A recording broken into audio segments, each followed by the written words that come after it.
This is Haley St. Dennis with the Institute for Human Rights and Business, and I'm fortunate to be here in Helsinki, Finland, with Linda Piirto. My name is Linda Piirto, and I work for the Ministry of Employment and the Economy here in Finland, and I'm responsible for CSR policy here in Finland.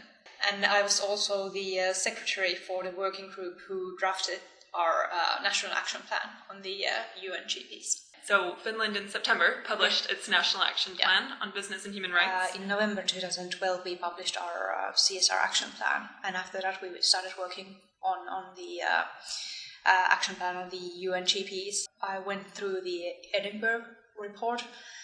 Didn't necessarily agree everything stated there, but it helped to draw kind of a picture, made this mind map with the guiding principles and the Edinburgh report, and it was quite clear for us from early on that we would need to incorporate other ministries as well, so that we didn't want it to be our project, our ministry's project, or even ours and the foreign ministry's project. We saw that this is something that needs to be intergovernmental.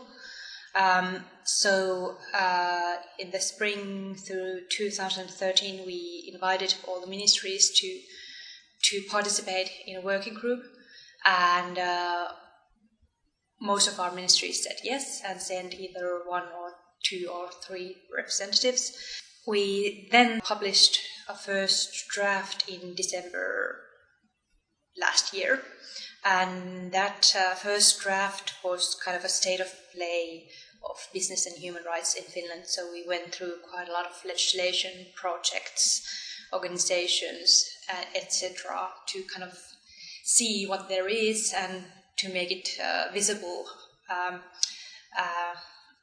how the business and human rights shows itself in a country with a lot of legislation and a lot of systems at work, and there are 60 pages in Finnish of that knowledge. And after we published the first draft, we then asked our stakeholders to contribute whether or not we had missed something and what they expected for the action plan itself, to how they thought that it should look like. And we had a written hearing round, and then we met separately with the NGOs and then separately with the companies, because it was the first hearing round, so we wanted to kind of test the waters in advance. And then in late April, we published the final proposal for the action plan. And then in September, our ministry presented the plan for the government, and the government gave us a green light. Okay, you can start this proposal. I realized that we might be a bit different from other countries, and saw that this should be something that relates to all ministries. Right. And why is a national action plan important, would you say? Well, I think the biggest thing is to help us talk about human rights and what they mean for business, and what the state can do, and what the companies can do, and what the other stakeholders can do. So kind of, I think its biggest importance is to help initiate discussion and dialogue, and that's definitely something that we need even more, and to help different operators to tell what they are doing and why, and to explain themselves, so that there is more transparency, because that's the only way forward. If you don't know what others are doing, it's impossible to evaluate what's happening. What is it you hope the action plan will change? Well, I think that it has already raised awareness on business and human rights. That's the biggest change that it's done.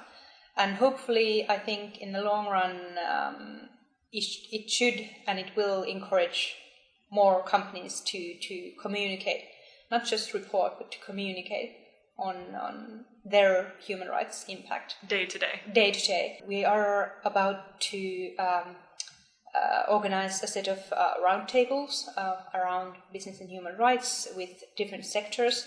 So what we hope to achieve with those is to provide more information on what's going on in each sector, what are the specific challenges related to those sectors.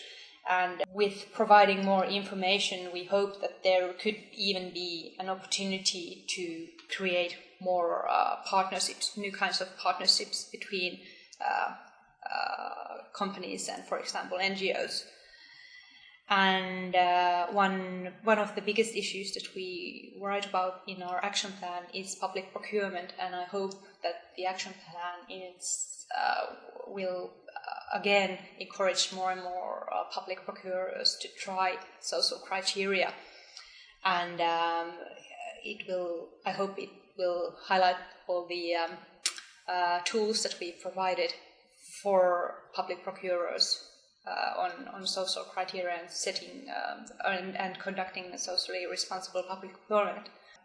In the long run, I also hope that with the action plan we'll be able to provide more country-specific information for our companies using our embassies around the world, and in that way try to minimize the risks that Finnish companies are facing, but also to tell them about all the opportunities related to business and human rights and CSR in different parts of the world. You spoke earlier about the fact that you focus both on issues within Finland, but also on issues outside of Finland to which you may be involved or look to as a government. So can you just talk a little bit about that in terms of Finland's sort of role within the rest of the world, really, when it comes to business and human rights? I think we have a very pragmatic role. We are trying to find solutions that work, then try to tell the rest of the world with what we've done, and hopefully those solutions might help someone else. So, Linda, thank you very much. Yeah. It's been really interesting to hear a little bit more about business and human rights from the Finnish perspective. Thanks. Thank you very much.